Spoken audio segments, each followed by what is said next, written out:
Team, so we're going to talk about starvation mode, which is the proposed theory that the less you eat, the more predisposed you are to gaining fat.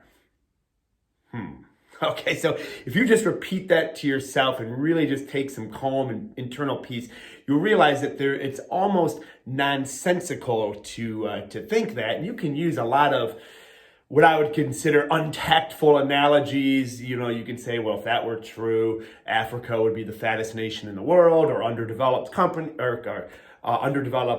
countries would be, very obese. So there's just not really much physiological truth to that whatsoever. But let's kind of dive into that, not lead it at that. Let's find out why under eating may actually encourage you or me to gain fat. So let's kind of dissect it. So what happens when we restrict calories? So when we restrict calories, does our total daily energy expenditure go down? Absolutely. Well, let's look at the metabolic adaptations to restricting calories. We become large mass people, and then we become smaller mass people. Okay, so your resting metabolic rate will go down as you lose 10, 15 pounds and so on and so forth. The second thing that will go down is your thermogenic effect of food. That's just obvious. You're eating less food, so your body doesn't have to work as hard to digest food. That's really minuscule, but it will go down a tiny bit. Then your non-exercise activity thermogenesis. So if I am 200 pounds and now I weigh 190, I'm burning way less in my day-to-day activity. That's 10 pounds less per step. If I take 10,000 steps a day, which I do, that's 100,000 steps or weight less that my body is carting around per step. That is very, very meaningful. And that's just a natural, again, it makes perfect sense. That's just a natural way of life. As we lose fat, we don't need as much fuel. Small cars need less fuel than large cars. We get that. All right, so let's kind of look into some other metabolic adaptations that are going to explore a little bit more the psychology. So there is a famous study done, I know it was early 40s, 50s maybe, the Minnesota study. And this kind of proves the point. They put these people on 50% there were 36 men, and they ate 50% of the calories that they needed in a day. And it was all done in metabolic chambers, so it was a very controlled experiment. And they got extremely lean. You'll see the pictures here. But what they found were the psychological ramifications of getting that lean. And this is where a lot of people who will misinterpret things or interpret things and apply it to themselves when it's not their world. Because when you get excessively lean, like the people did in this study, there were actually conscientious objectors to this study, and you saw the photos of how lean these subjects got. But in certain sports, people get extremely lean. That's when your body literally thinks that it's dying, and there are additional metabolic adaptations that are going to occur. Your hunger hormones are going to be affected. Your testosterone is going to decline. Like, these men had zero interest in sex. And what they also found is these men in these studies completely psychologically were broken when it came to food. Some would drink vats of coffee.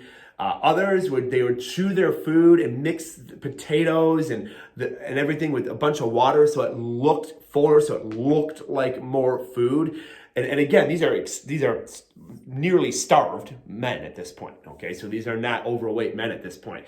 But the leaner they got, the more the restriction just completely shut them down psychologically. And you'll see that when they resumed normal eating, because of that scarcity mindset that they had with food, they gained their weight back plus some. Now, they didn't gain their weight back plus some because they were metabolically damaged necessarily. They just were literally, some of them were 130, 140 pounds for a taller male. Their body wanted nothing more than to get back to a normal body weight.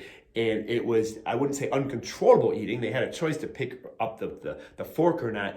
But again, if you're ever in like that severe scarcity mindset with those hormones acting against you, it is extremely easy to overeat. Now, again, that is an extremely lean and underweight subject. So in the normal weight subject, the normal healthy individual is severe caloric restriction going to create any type of metabolic damage effect or put you in starvation mode. No, absolutely not. But nothing typically good happens out of severe restriction. The men in the study, they obsessed about food. They talked about food. They coddled food like a baby. And if you've ever been there, it's a real deal. So anytime that you're restricting and saying, I'm not going to eat this, I'm not going to eat that, I'm not going to eat this, you kind of are setting yourself up in that scarcity mindset zone to go and then overeat. And that's what a lot of people who believe in starvation mode do. They will undereat severely during the week, and then on the weekends they'll have alcohol or this, that, or the other, and they will grossly overeat to the point where they're backfilling what they underate and putting them in a caloric surplus. That's very, very common. And I theorize that comes from the scarcity that they were living in just 5 days. So picture about living in scarcity for 4 or 5 months. The second you're unleashed on the wide world of food is you're just going to go ham. So hopefully this is understandable for you. And my suggestions would be to not give up foods that you love. Learn to live in harmony with them. Learn to work them in your plan. But as far as starvation mode goes, no, that is an absolute myth. But again, with that said, some of the psychological ramifications to severe long-term caloric restriction are real and not something that I would wish upon anyone, really. I just don't feel that that's a healthy way to live, or you're in harmony really with anything when you're severely calorically restricting to that point. All right, excellent. If this was helpful for you, please share this with someone that needs to hear this. Someone that this could be a blessing to, and you have a great day.